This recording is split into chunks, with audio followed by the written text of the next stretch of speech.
लाडली बहीण योजनेसाठी महिलांची आर्थिक लूट सुरू असल्याचं समोर आलं। तर या दरम्यान या प्रकरणाची रवी राणा यांनी आता दखल घेतलेली आहे। अधिवेशन संपल्यावर या योजनेअंतर्गत अधिकाऱ्यांची बैठक लावणार असल्याचं सुद्धा त्यांनी सांगितलेलं आहे। पैसे मागणाऱ्या अधिकाऱ्यांना चोप देणार आहे असं सुद्धा रवी राणा यांनी म्हणत आपली आक्रमक भूमिका मांडली आहे।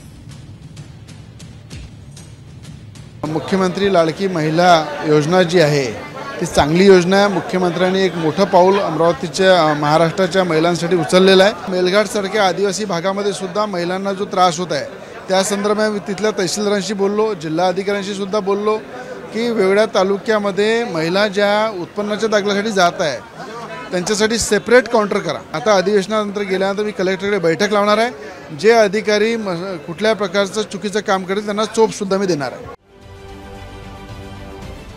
महाराष्ट्रातील सर्व बातम्यांचे विश्वासार्ह व्यासपीठ